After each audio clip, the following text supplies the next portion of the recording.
السلام عليكم ورحمة الله وبركاته. ازيكم حبايبي؟ عاملين ايه؟ يا رب تكونوا بخير. معكم قناة شيكالاستيك. هنقدم مع بعض النهاردة الفاهيتا. احنا كنا متبلينها مع بعض، معاها فلفل الوان ومعاها الزيتون. واللي مش فاكر معايا التتبيلة يرجع للفيديو بتاع تتبيلة الفاهيتا. طعمها تحفة، ما تفرقش عن اللي بره خالص. بالعكس، ده احلى من اللي بره. انا بصراحة دقوها عندي وقالوا لي احلى من اللي بره بكتير. يا رب الاكل بتاعي يعجبكم والافكار بتاعتي تعجبكم. زي ما انتوا شايفين بنقلبها، وحطيت عليها معلقة مية علشان بس ما تلزقش و...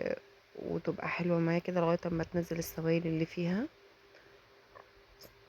زي ما انتوا شايفين معايا نزلت السوائل والدهون بتاعتها. انا مش عايزة احط دهون اكتر علشان ما تبقاش تقيلة. ونحط الفلفل الالوان زي ما انتوا شايفين. لو كنت وصلت معايا للحظة دي، لايك وشير وسبسكرايب للقناة وتفعيل الجرس عشان يوصل لكم كل جديد.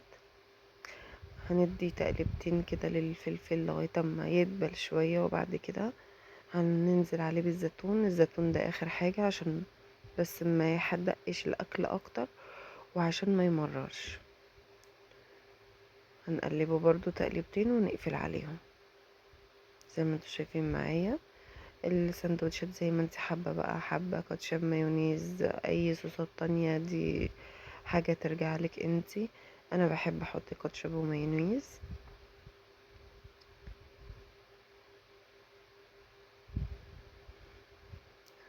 زي ما انتوا شايفين معايا طعمها والله تحفة.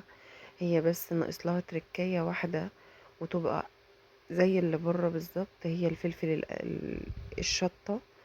بس انا بصراحة مرضتش احط عندي لان في عندي اطفال ومش هيقدروا عليه، فبخلي الشطة على جنب واخلي الاكل كله بارد. ده حسب الرغبة بتاعتك.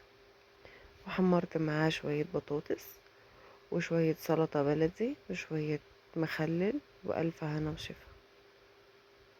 ياريت تجربوها وتقولوا لي رأيكم ايه. ولو حابين ان احنا نعمل حاجة تانية ممكن تقترحوا عليا في التعليقات.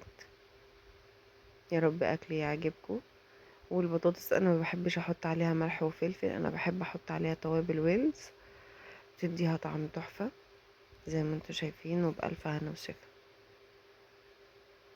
ما تنسنيش بقى في اللايك والشير والسبسكرايب. السلام عليكم ورحمة الله وبركاته.